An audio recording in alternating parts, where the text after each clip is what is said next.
नमस्कार दोस्तों आज हम रिव्यू करने वाले हैं Ivory county Noida sector 115 sector 115। दोस्तों ये project Ivory county group ABA Corp जो ब्रांड हैं आज की डेट में मार्केट में, जिनके नाम से लोग वाकिफ़ हैं, लोग जानते हैं, उनका ये प्रोजेक्ट है। एक्चुअल में एबीए कॉर्प का प्रोजेक्ट है, क्योंकि ये सुनने में आ रहा है कि काउंटी ग्रुप और एबीए कॉर्प दोनों अलग अलग हो गए हैं। तो एबीए कॉर्प ने एक नई कंपनी थीम काउंटी रजिस्टर कराने के बाद इस नाम से इन्होंने ये लैंड पैच लिया और इस पे नया प्रोजेक्ट लॉन्च किया। अब इन्होंने 2023 में इसके 2 टावर इंटरनली लॉन्च करके सेल कर दिए थे। हालांकि मार्केट में एक तरह से वो रेरा नहीं आया था, इसलिए इन्होंने मार्केट में उस चीज़ को हवा नहीं लगने दी कि ये हमने सेल किए, बट वो इनके ही इंटरनल इन्वेस्टर्स ने ले लिए थे, जो भी इनके इंटरनल टर्म्स हैं उस बेस पर। और उसकी एक तरह से हम कहें कि ब्लैक मार्केटिंग जो होती है कि कोई चीज़ लेकर के हम महंगे रेट पर बेच दें बिना किसी पेपर, बिना किसी उसके, तो उस टाइप से एक तरह से हम ये कह सकते हैं इस प्रोजेक्ट की एक तरह से ब्लैक मार्केटिंग हुई। और वो जो 7 से 8,000, 7,000, 7,500, 600, 800 ऐसे करके बुकिंग शुरू हुई थी, वो 8,000 तक 2 ही टावर में 2 दिन के अंदर पूरा सोल्ड आउट हो गया था। उसके बाद इन्होंने मार्केट की नब्ज पकड़ ली कि अगर हम स्कैरसिटी पैदा करके अगर बेचते हैं तो हम इसे बहुत अच्छे से बेच सकते हैं, रेट भी बढ़ा सकते हैं। फॉर्मली इनको रेरा नंबर मिलने के लिए काफ़ी लंबा टाइम का एक इंतज़ार करना पड़ गया। रेरा वैसे 1-1.5 महीने के अंदर अंदर नंबर इशू कर देता है, वो अलग बात है, थोड़ा घुमाते फिराते हैं, क्यों वो सब जानते हैं। तो थोड़ा टाइम ज़्यादा लग गया इनको, 4 से 6, 8, 10 महीने के आसपास में लग गए थे। बट जब इनका रेरा नंबर आ जाता है उसके बाद इनकी फॉर्मली लॉन्चिंग होती है, और वो लॉन्चिंग होती है तकरीबन 12,500 रुपये स्क्वायर फीट पे।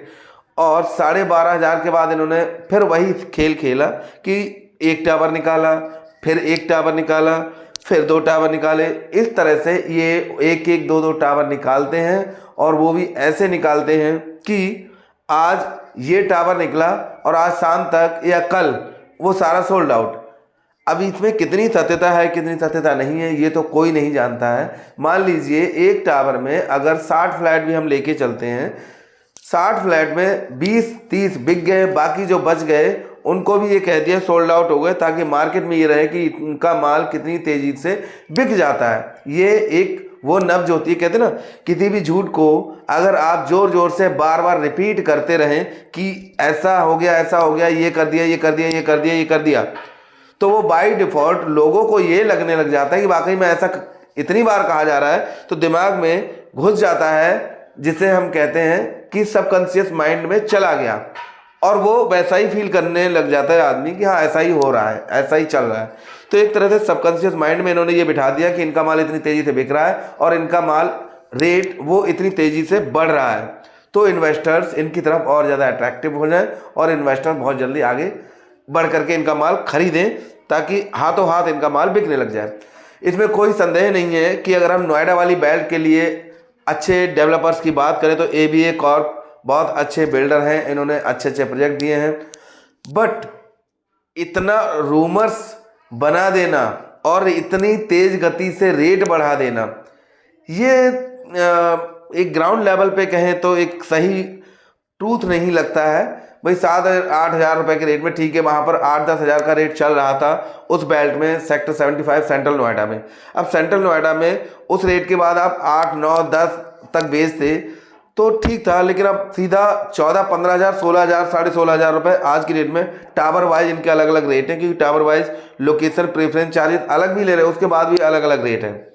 तो मुझे लगता है कि आज का कंस्ट्रक्शन अपडेट भी देखें तो सिर्फ गड्ढा ही खुदा हुआ है, अभी काम मशीनें वगैरह लगी हैं, काम शुरू हो चुका है। बट एक तरह से हम कहें कि साल भर के आसपास होने जा रहा होगा, ये मार्च, जुलाई या अगस्त में शायद इन्होंने यहाँ पर बोर्ड टांग दिया था कि हाँ ये काउंटी ग्रुप का कोई प्रोजेक्ट आ रहा है। तो आज की डेट में हम देखें तो बनाना और लेट होना ये एक नॉर्मल चीज़ है किसी भी बिल्डर के लिए, और डिले सब होते हैं, चाहे कोई भी बिल्डर हो, कोई भी टाइमली डिलीवरी नहीं दे सकता, ये काम ही ऐसा है। और इन्वेस्टर्स को कितना फ़ायदा मिलने वाला है ये तो समय ही बता सकता है, क्योंकि अभी शुरुआत है और उस सेक्टर के आजू बाजू में चारों तरफ खुला खुला ही है, तो ये दो साइड में तो ग्रीन बेल्ट ही है, और वो ग्रीन बेल्ट साइड से इनका एंट्री नहीं है। एंट्री दूसरी साइड से वहाँ बिल्कुल खाली दिखेगा, जैसे काउंटी क्ल्यू काउंटी का है कि दो साइड से जहाँ सेक्टर या मेन रोड है वहाँ से इनको एंट्री मिली नहीं, गांव की साइड से एंट्री है क्ल्यू काउंटी की। सेम यही इस प्रोजेक्ट के साथ भी है कि गांव की साइड से ही इनकी एंट्री है और बाकी दो साइड से ग्रीन बेल्ट है, और दूसरी साइड में खुला एरिया है जहाँ से मेन गेट इनका रहेगा। वो अच्छा है फिर भी लोकेशन, लेकिन उसमें आगे क्या आएगा वो नहीं कह सकते हैं, इसलिए क्या होगा वो समय बताएगा। वीडियो अगर अच्छी लगी हो तो लाइक करना, कमेंट्स करना, और अगली वीडियो किस पे बनाऊँ जरूर बताना। Thank you very much.